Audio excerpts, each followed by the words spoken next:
പരിശുദ്ധ പരമദിവ്യകാരുണ്യത്തിന് ആരാധനയും സ്തുതിയും പുകഴ്ചയും ഉണ്ടായിരിക്കട്ടെ. പരിശുദ്ധ പരമദിവ്യകാരുണ്യത്തിന് ആരാധനയും സ്തുതിയും പുകഴ്ചയും ഉണ്ടായിരിക്കട്ടെ. പരിശുദ്ധ പരമദിവ്യകാരുണ്യത്തിന് ആരാധനയും സ്തുതിയും പുകഴ്ചയും ഉണ്ടായിരിക്കട്ടെ.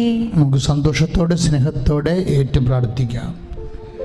അമ്മേ പരിശുദ്ധമ്മേ, അമ്മേ പരിശുദ്ധമ്മേ, ദൈവമാതാവേ, ദൈവമാതാവേ, കൃപാസനത്തിലൂടെ ഞങ്ങൾക്കും ഞങ്ങളുടെ ദേശത്തിനും അമ്മ മാധ്യസ്ഥം തേടി തന്ന എല്ലാ അനുഗ്രഹങ്ങൾക്കും കൃപകൾക്കും ഞങ്ങളിപ്പോൾ നന്ദി പറയുന്നു. അമ്മേ പരിശുദ്ധമ്മേ, ദൈവമാതാവേ, 2004 ഡിസംബർ 7-ാം തീയതി കഴിഞ്ഞ 2:30 വാസനത്തിൽ സംഭവിച്ച അമ്മയുടെ പ്രത്യക്ഷപ്പെടലിനെ കുറിച്ച് തിരുസഭ വിവേചന അധികാരത്താൽ പഠിക്കുവാൻ എത്രയും വേഗം ഇടയാക്കണമേ. അമ്മേ പരിശുദ്ധമേ, ദൈവമാതാവേ, ദൈവത്തിന്റെ സാന്നിധ്യവും സന്ധിപ്പും അനുഭവിക്കുക വഴി ഈ പ്രത്യക്ഷീകരണത്തിലൂടെ ആത്മീയ വിശുദ്ധി ദൈവശക്തി കൈവരിക്കുവാൻ ഞങ്ങളുടെ കുടുംബങ്ങളെ അനുഗ്രഹിക്കണം. ശ്രദ്ധിക്കട്ടെ.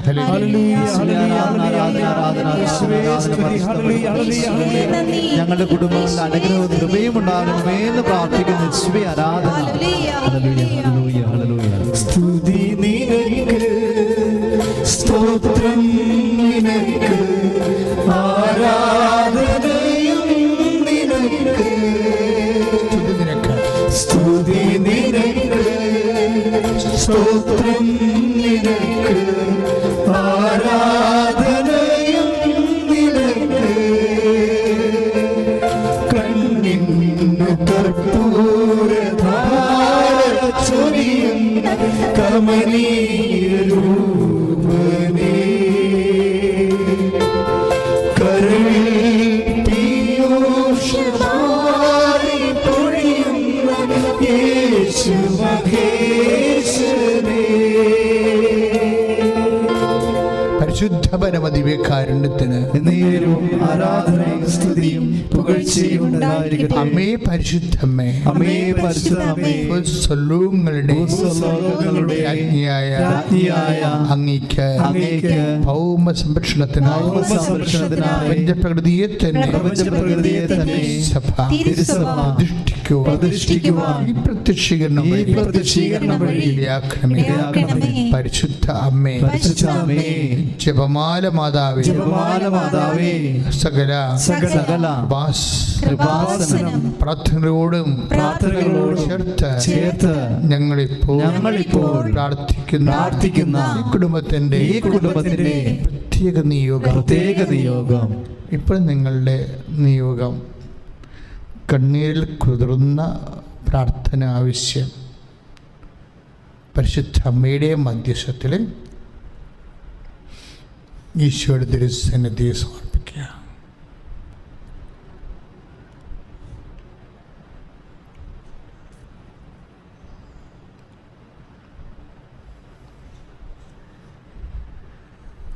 അമ്മയുടെ ശിഖരണത്തിന്റെ അനുഗ്രഹവേളയിൽ ഞങ്ങൾക്ക് സാധിച്ചു തരുവാൻ ശ്രുതികടെ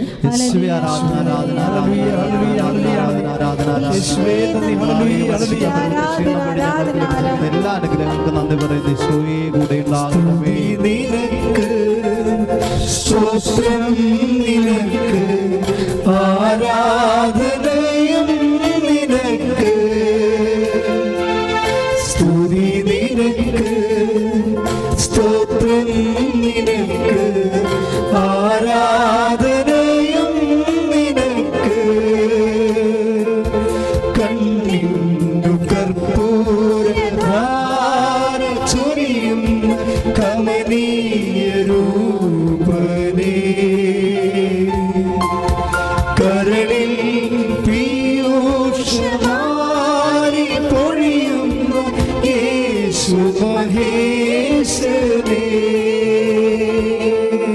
യേശുവേ ആരാധന ആരാധന ആരാധന ആരാധന ആരാധന യേശുവേ ആരാധന വിശ്വാസവും ദൈവസ്നേഹവും വർദ്ധിപ്പിച്ച് ഈശോയെ വചനം ലഘുവായി അനുഭവിക്കുവാൻ ഞങ്ങളെ അഭിഷേകം ചെയ്യണമേ. ഹല്ലേലൂയ. എൻ ഹൃദയന്റെ വാഴ്ത്തുന്ന തിരുഗാത്രം ശ്രുതികട്ടെ ഹല്ലേലൂയ. യേശുവേ യേശുവേ സ്തുതി ഹല്ലേലൂയ ഹല്ലേലൂയ ഹല്ലേലൂയ ഹല്ലേലൂയ ഹല്ലേലൂയ യേശുവേ നന്ദി മഹത്വം മഹത്വം മഹത്വം ഹല്ലേലൂയ ഹല്ലേലൂയ ഹല്ലേലൂയ ഹല്ലേലൂയ യേശുവേ ആരാധന ആരാധന ആരാധന ഹല്ലേലൂയ ഹല്ലേലൂയ ഹല്ലേലൂയ കാരുണ്യമേ നീ വരൂ ദൈവ കാരുണ്യമേ നീ വരൂ ദൈവ കാരുണ്യമേ നീ വരൂ ദൈവ കാരുണ്യമേ ജീവിതം നിന്റെ കാരുണ്യമേ ജീവനേ നിത്യ കാരുണ്യമേ ജീവിതം നിന്റെ കാരുണ്യമേ ജീവനേ നിത്യ കാരുണ്യമേ മലരിന്നിതളിൽ തൂമഞ്ഞു പോലെ കരതാരിലീശോ തിരുവോസ്തിയിൽ മലരിന്നിതളിൽ തൂമഞ്ഞു പോലെ കരതാരിലീശോ തിരുവോസ്തിയിൽ ഹൃദയം പുണരാ കൊതിയോടെ നിൽപ്പൂ സദയം വരൂ നീ ആത്മനാഥ സദയം വരൂ നീ ആത്മനാഥ നീ വരൂ ദിവ്യ കാരുണ്യമേ നീ വരൂ ദൈവ കാരുണ്യമേ നീ വരൂ ദിവ്യ കാരുണ്യമേ നീ വരൂ ദൈവ കാരുണ്യമേ പരമദിവ്യകാരുണ്യത്തിന് നേരവും ആരാധനയും സ്തുതിയും പുകഴ്ചയും ഉണ്ടായിരിക്കട്ടെ. പരിശുദ്ധ പരമദിവ്യകാരുണ്യത്തിന് നേരവും ആരാധനയും സ്തുതിയും പുകഴ്ചയും ഉണ്ടായിരിക്കട്ടെ. പരിശുദ്ധ പരമദിവ്യകാരുണ്യത്തിന് നേരവും ആരാധനയും സ്തുതിയും പുകഴ്ചയും ഉണ്ടായിരിക്കട്ടെ. എൻ്റെ മക്കളെ, ഈ വിഷയം വളരെ ശ്രദ്ധയോടെ കേൾക്കേണ്ടതാണ്. അതായത് ഒരേ സമയത്ത് തന്നെ പറയുന്ന വചനങ്ങൾ ഒരേ സമയം തന്നെ അടുത്ത് നിൽക്കുന്ന രണ്ട് ശിഷ്യന്മാർക്ക് രണ്ട് എക്സ്പീരിയൻസാണ്. ഒരാൾക്ക് വചനം കഠിനമാകുന്നു. അതാണ് 11:15 നമ്മൾ കാണുന്നത്. ഗുരു, ഇപ്പോൾ തന്നെ യഹൂദ നിന്നെ കല്ലെറിയാൻ പോകുന്നു, വീണ്ടും നീ അങ്ങോട്ട് പോവുകയാണോ എന്ന് ചോദിച്ചുകൊണ്ട് പിൻകാലിട്ട് നിൽക്കുന്ന പത്രോസിന് ആ വചനം കഠിനമാണ്. 6:60 അനുസരിച്ചുകൊണ്ട് കഠിനമാണ്. അപ്പോഴേ തന്നെ അത് കേട്ടുകൊടുന്ന തോമസിന് ആ വചനം ലഘുവാണ്. തോമസ് എന്താ പറയണത്? 11:16 നമുക്കും പോയി അവൻ്റെ കൂടെ മരിക്കാം. ദാറ്റ് മീൻസ് കൂടുതലൊരു മനുഷ്യൻ സംഭവിക്കാൻ സാധ്യതയുള്ള മരണമാണ്. മരണം പോലും സെൻറ്റ് തോമസിന് ലഘുവാണ്. അതുകൊണ്ട് കർത്താവിൻ്റെ വചനവും ലഘുവാണ്. അപ്പോഴും ഭയമാണ് വചനത്തെ കഠിനമോ ലഘുവോ ആക്കി മാറ്റുന്ന ഒന്നാമത്തെ ഘടകം. രണ്ടാമത്തെ ഘടകം എന്താണ്? സ്നേഹം. സ്നേഹമാണ് വചനത്തെ ലഘുവോ കഠിനമോ ആക്കി മാറ്റുന്ന അടുത്ത ഘടകം. ഒരു വ്യക്തി, വിശ്വാസി എപ്പോഴും ശ്രദ്ധിക്കേണ്ട കാര്യം, എന്തോ ഒരു ദൈവത്തോട് എനിക്ക് സ്നേഹമുണ്ട്, എന്തോടും വചനം നിവൃത്തിയാക്കുന്നതിലുള്ള ഭയം എനിക്ക് മാറിയിട്ടുണ്ട്. നിങ്ങൾ ദൈവത്തോട് പ്രാർത്ഥിക്കേണ്ട 2 കാര്യങ്ങളുണ്ട്. അതായത് ഒന്ന്, ഭയം മാറണം. ഭയം മാറിയാലേ വചനം ലഘുവാകത്തുള്ളൂ. പിന്നെ എന്താ? സ്നേഹം കൂടണം. സ്നേഹം കൂടിയാലേ വചനം ലഘുവാകത്തുള്ളൂ. ഇപ്പോഴും നമ്മൾ നേരത്തെ ഒരു സുവിശേഷ പ്രഭാഷണത്തിൽ കേട്ടതാണ്, ഞാൻ തന്നെ പറഞ്ഞതാണ് ഈ വേദിയിൽ. എന്താണ്? അധ്വാനിക്കുന്നവനെ ഭാരം വഹിക്കുന്നവനെ എൻ്റെ അടുക്ക വരിക. ഇപ്പം ഭാരം വഹിക്കുന്നുണ്ട് അല്ലേ? ഭാരം വഹിക്കുന്നത് ഓരോരോ ജീവിത അവസ്ഥകൾ കൊണ്ട് മനുഷ്യന് ഭാരമുണ്ടാകാം. സാമ്പത്തികമാകാം, ശാരീരിക രോഗം കൊണ്ട് ശാരീരികമാകാം, കുടുംബത്തിൻ്റെ ഭാരോടമ്പടി നടക്കാത്ത കൊണ്ട് മാനസികമാകാം. ഇങ്ങനെ വ്യത്യസ്തങ്ങളായ ഭാരം, ഇങ്ങനെ വ്യത്യസ്തങ്ങളായ ഭാരം മനുഷ്യന് ഉണ്ടാകുമെന്ന് ഈശോയ്ക്കറിയാം. നമ്മൾ 11:18 പോകും, 22 പോകത്തില്ലേ? മത്തായിയുടെ സുവിശേഷം 11:28, 29 വചനങ്ങൾ വരുമ്പോൾ, അധ്വാനിക്കുന്നവനെ ഭാരം വഹിക്കുന്നവനെ എൻ്റെ അടുത്ത് വരിക. എന്തിനാണ്? ഞാൻ നിങ്ങളെ ആശ്വസിപ്പിക്കാം. യേശുവിൻ്റെ അടുത്ത് നമ്മൾ ചെല്ലണം. എന്തിനാണ്? ആശ്വാസം പ്രാപിക്കാൻ വേണ്ടിയാണ് നമ്മൾ ചെല്ലണത്. അത് വ്യക്തമാണത്, എൻ്റെ യാതൊരു തെറ്റുമില്ല. പക്ഷേ ഈ ആശ്വാസം നമ്മൾ എങ്ങനെയാണ് പ്രാപിക്കണത്? ഞാൻ ശാന്തശീലനാണ്, വിനീത ഹൃദയനാണ്. 2 കാര്യങ്ങളാണ് ഈശോ പറയണത് അല്ലേ? ശാന്തശീലൻ എന്ന് വെച്ചാൽ എനിക്ക് വ്യഗ്രതയില്ല. ഇപ്പം ഞാൻ IELTS തോറ്റു.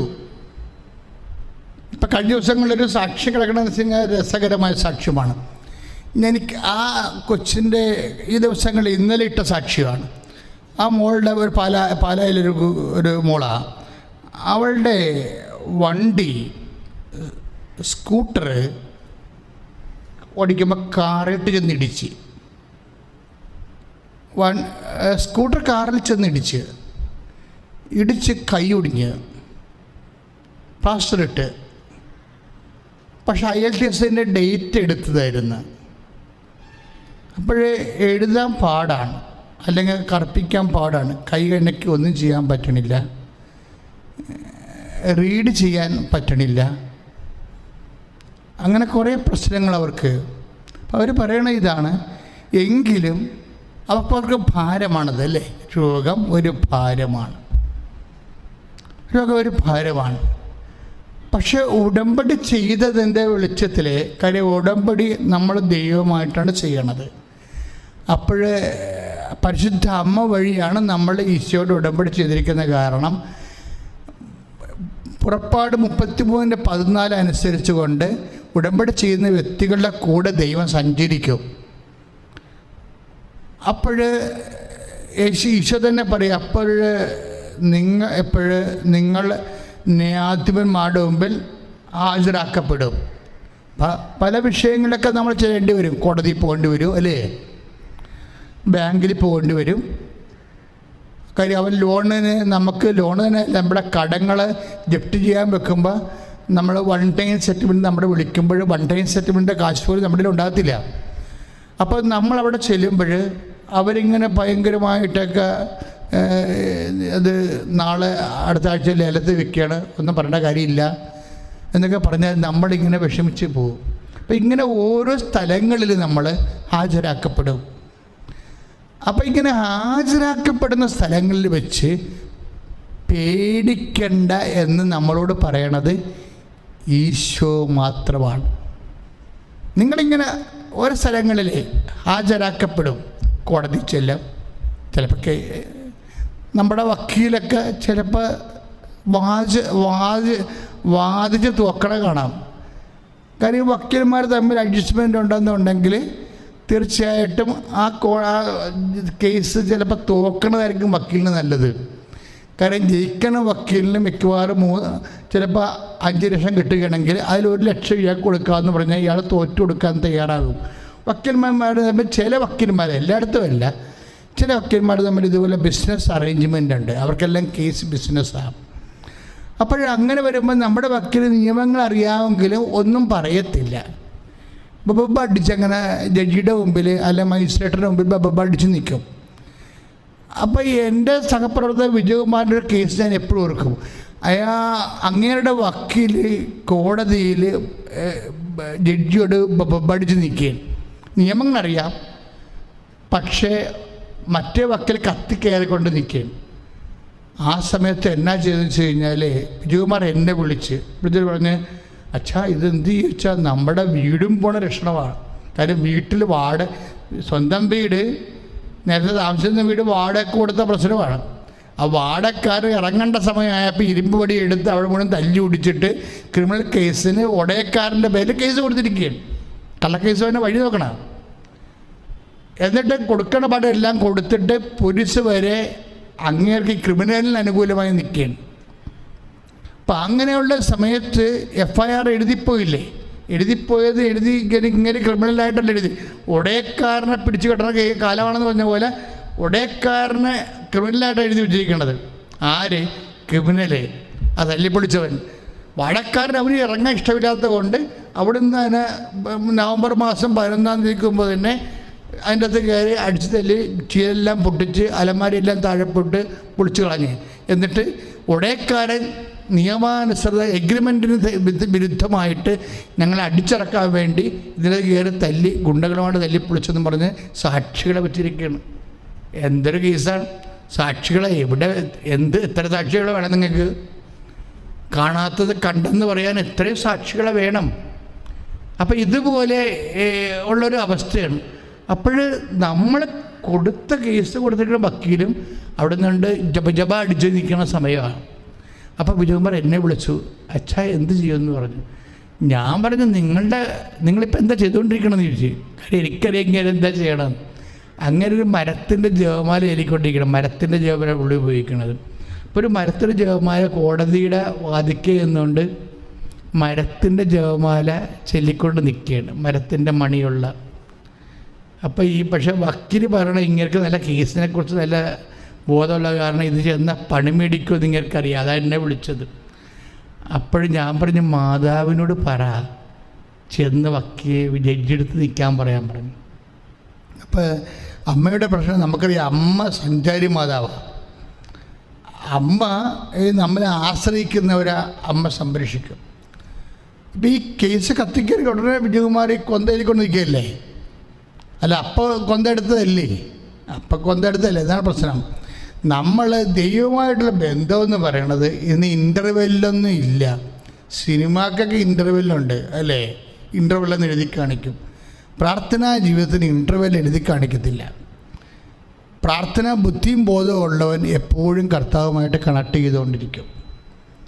നിങ്ങൾക്കെല്ലാം കുറച്ച് പേരൊക്കെ പണി കിട്ടണതിൻ്റെ കാര്യം നിങ്ങളുടേതെല്ലാം ഇങ്ങനെ ഒക്കേഷണൽ പ്രെയറാണ്. അപ്പോഴപ്പോഴുള്ള അവസരത്തിനടിസ്ഥാനമായ പ്രാർത്ഥന. അങ്ങനെയല്ല, നമുക്കൊരു ബന്ധമേ ഉള്ളൂ. ആ ബന്ധം എപ്പോഴും കീപ്പ് ചെയ്തുകൊണ്ടിരിക്കണം. ഇപ്പോൾ പുള്ളിക്കാരൻ അങ്ങനെ ഒരു ടൈപ്പാണ്.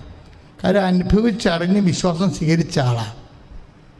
അല്ലാതെ റെഡിമെയ്ഡ് ക്രിസ്ത്യാനിയുടെ അപ്പൻ ക്രിസ്ത്യാനി അമ്മ ക്രിസ്ത്യാനി ആയതുകൊണ്ട് എനിക്ക് ത്രേസ്യാന്ന് പേരിട്ടിരിക്കണം അങ്ങനെയുള്ള റെഡിമെയ്ഡ് ക്രിസ്ത്യാനിയല്ല. ഇതിന് ഈ പൗരത്വം, ഈ സ്വർഗീയ പൗരത്വം വലിയ ജീവിതത്തിൻ്റെ വലിയ വില കൊടുത്ത് വാങ്ങിയ ആളാണ്. അപ്പം അങ്ങനെ പരിശീലിച്ച ആളാണ്. അപ്പോഴേ അമ്മേ ആരുമില്ലമ്മേ, അമ്മയല്ലേ അഡ്വക്കേറ്റ് എന്ന് ചോദിച്ചു. ആരുമില്ലമ്മേ, അയച്ചു കൊടുത്ത് വേദിക്കുന്ന വക്കീൽ വരെ അവിടെ കൂടെയാണ്. അമ്മയല്ലേ അഡ്വക്കേറ്റ് എന്ന്. എൻ്റെ അഡ്വക്കേറ്റ്. അമ്മ പോയി ജഡ്ജിയുടെ അടുത്ത് നിൽക്കാൻ പറഞ്ഞു.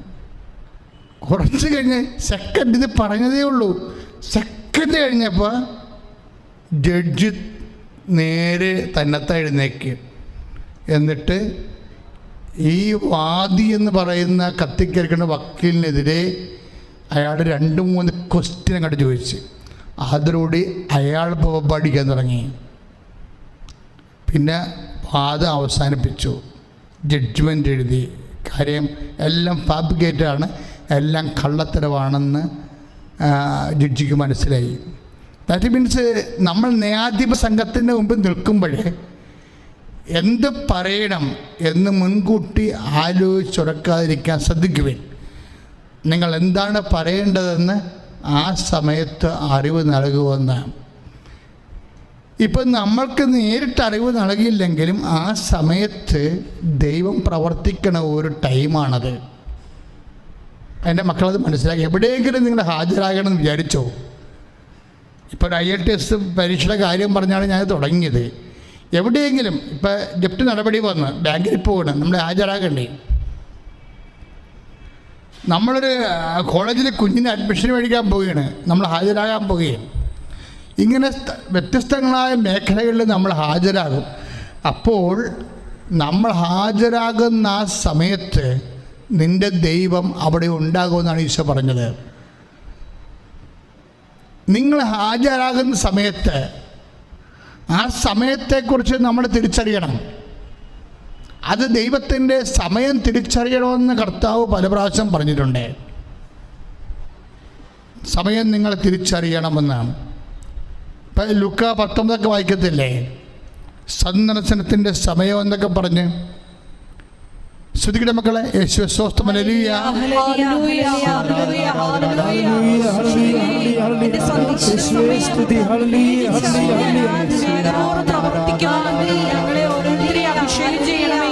നമ്മുടെ നിബന്ധനകൾ പാലിക്കുന്നതിലൂടെ ഈശോയെ ഞങ്ങളുടെ കൂടെ വരണമേ എന്ന് പ്രാർത്ഥിക്കുന്നു.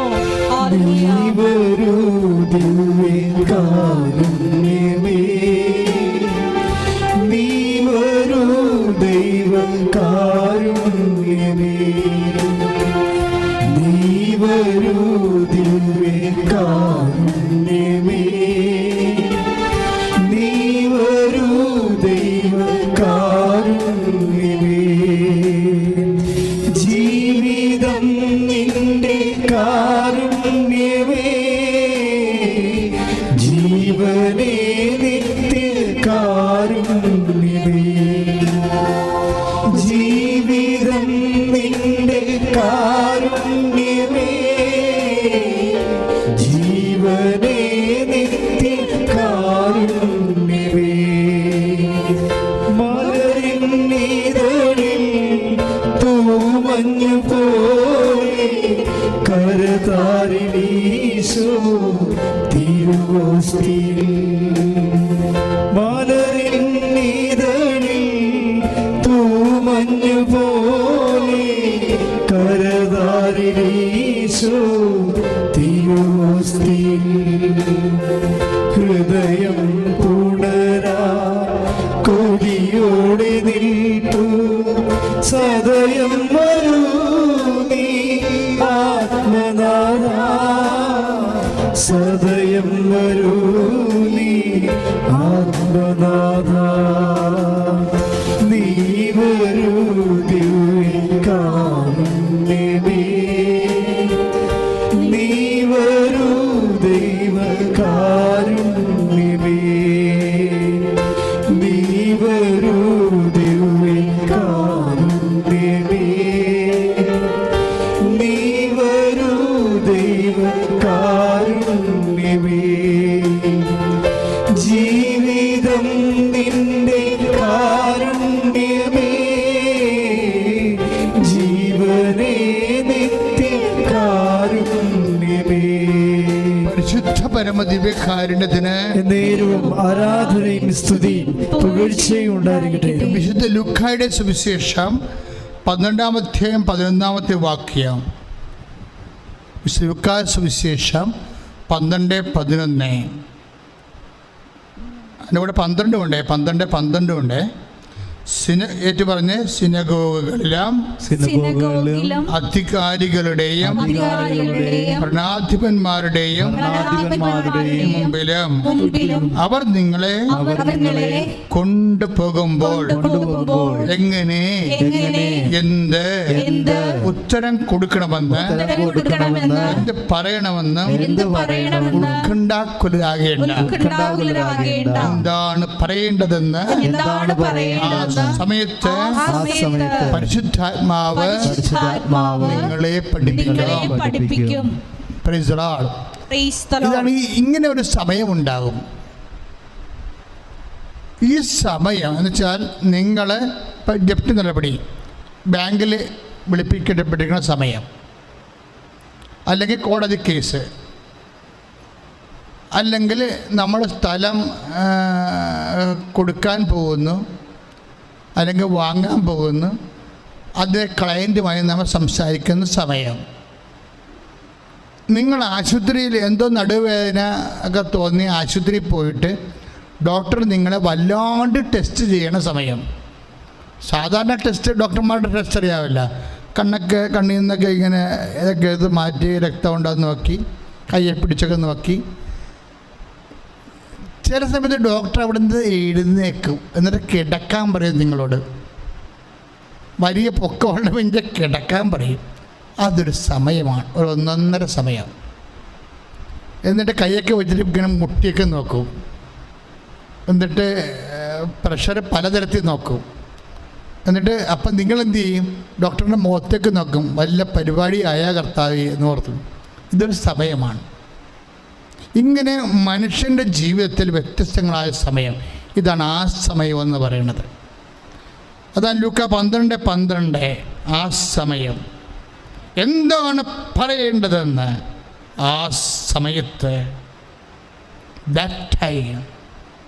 എല്ലാവർക്കും ഉണ്ടാവും ഈ ഒരു ആ സമയം. ആ സമയത്ത് എന്താ? അത് കർത്താവിൻ്റെ സമയമാണ്. You will be എക്സ്പിരിറ്റഡ്.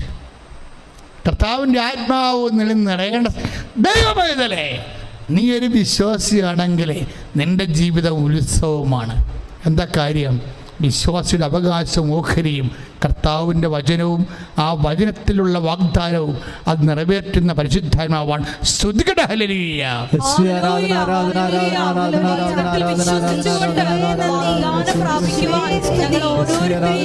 അഭിഷേകം ചെയ്യണമേ.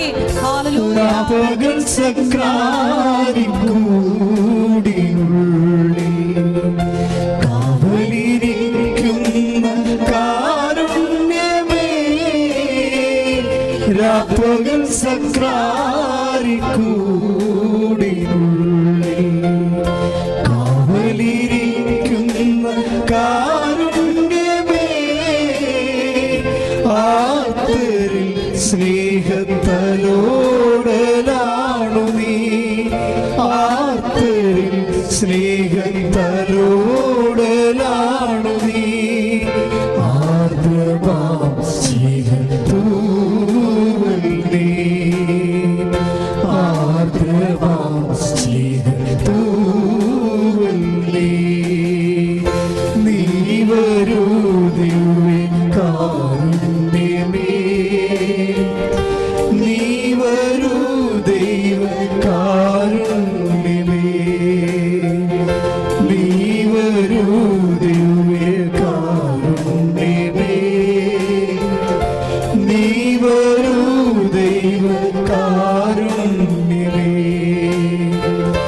ജീവിതം നിന്റെ കാരുണ്യമേ,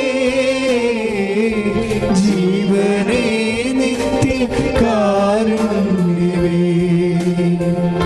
ജീവിതം നിന്റെ കാരുണ്യമേ, ജീവനേ നിത്യ കാരുണ്യമേ. പരിശുദ്ധ പരമദിവ്യകാരുണ്യത്തിന് ആരാധനയും സ്തുതിയും പുകഴ്ചയും ഉണ്ടാകട്ടെ. ദാറ്റ് ടൈം, ആ സമയം, ലൂക്ക 12:12 ആ സമയം.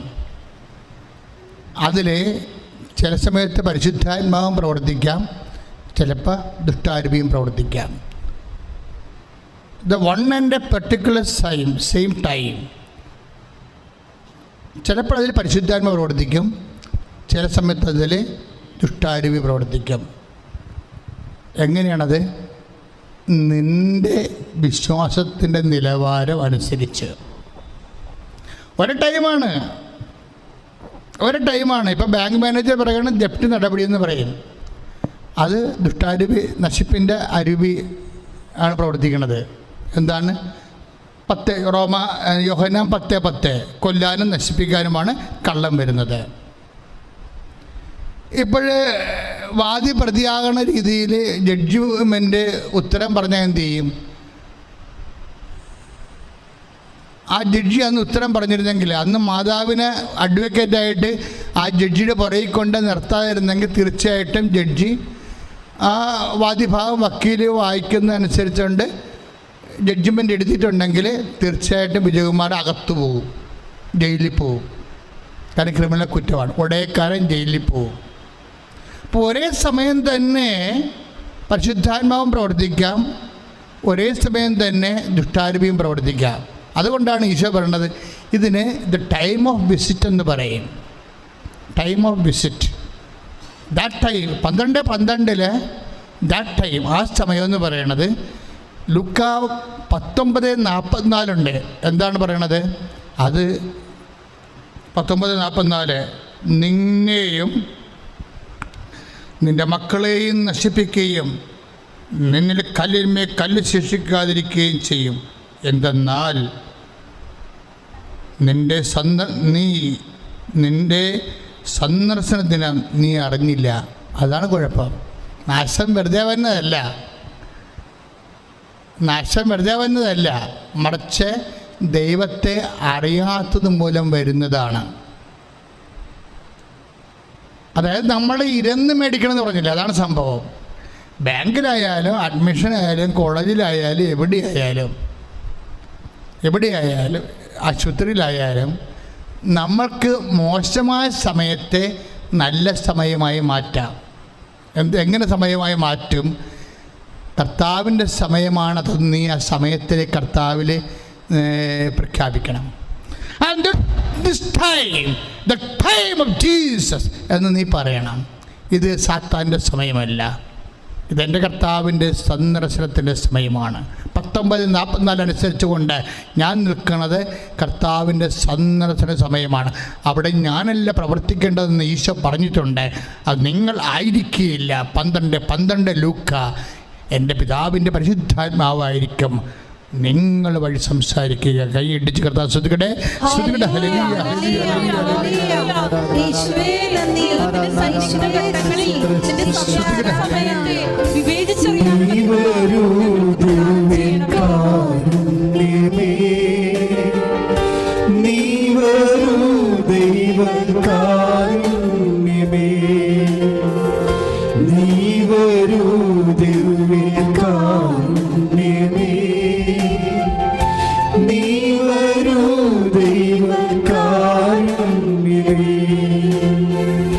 ജീവിതം നിന്റെ കാരുണ്യമേ, ജീവനേ നിന്റെ കാരുണ്യമേ, ജീവിതം